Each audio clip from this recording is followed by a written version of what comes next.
আপনি ওই ছেলেটা না? কোন ছেলেটা? ওই যে যাকে থাপ্পড় মেরেছিলাম।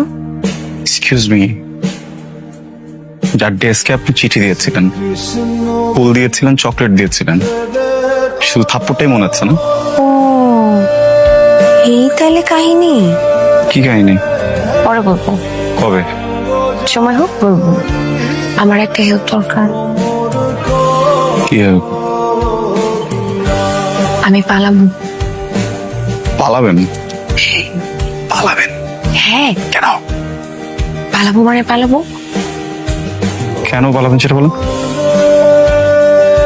বিয়েটা করতে ইচ্ছা হচ্ছে না, পারিবারিক প্রেশার। বিয়ে করতে চান না?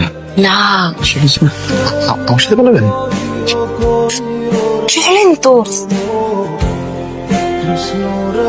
কি ব্যাপার, এরকম একটা মেয়েকে নিয়ে পালায় আসছেন অথচ একটা গাড়ি ম্যানেজ করতে পারেন নাই? কেন? মানে, আপনি কি আমাকে আগে বলছেন আপনি পালাবেন? আমি তো জানি না আপনি পালাবেন। বলছি না, আমি তো আপনাকে বিয়ে বাড়িতে বললাম যে পালাবো। মাত্র না। আচ্ছা, এনিওয়ে, আমাকে ফুল দিলেন, চকলেট দিলেন, চিঠি দিলেন, চটটা কেন দিলেন? পরে বলবো, চলেন। কি? দৌড় দেন!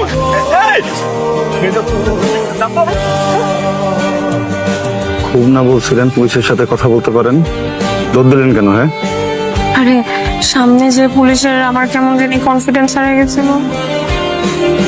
আপনার নাম কি? রুবায়েত। ওনার নাম? নাম বলেন আপনার। রাহাত। আপনাকে বলতে বলছে। স্যার, আপনাদের সাথে কি রিলেশন? আমি ওনাকে বিয়ে করছি। আপনি ওনাকে বিয়ে করছেন, আপনার হাজবেন্ডের নাম বলতে পারেন না? পারি তো, জানি তো, কিন্তু ওনাকে দিয়ে বলালাম, আমারটা আমি বলছি না। ঘাবলা আছে। কোনো ঘাবলা নাই। এখন আপনি অনেক প্রশ্ন করবেন, তার আগে আমি আপনাকে বলে দিচ্ছি, আমরা দুইজনই অ্যাডাল্ট। এখন আমরা অ্যাডাল্ট, আমরা বিয়ে করছি, আমরা এখন হাঁটবো নাকি পিছনে দৌড়াবো এটা তো আমাদের ডিসিশন। আপনি তো আমাদেরকে কোনো প্রশ্ন করতে পারেন না। স্যার, আপনার গার্লফ্রেন্ডের যদি এরকম একটা বিয়ে ঠিক হতো, অ্যাজ আ বয়ফ্রেন্ড আপনি কি করতেন? আপনি বিয়ে করে ফেলতেন না? আপনার কষ্টটা আমি বুঝতে পারছি।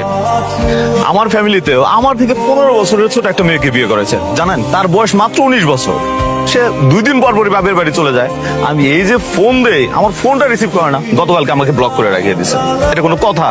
একটা ওয়াইফ তার হাজবেন্ডকে ব্লক করে রেখে দেয়। তার মাঝে আমি করি পুলিশের চাকরি। এই পুলিশের চাকরিতে নাই কোনো ছুটি, বছরে 20 দিন ছুটি। স্যার, আমাদের না যাওয়ার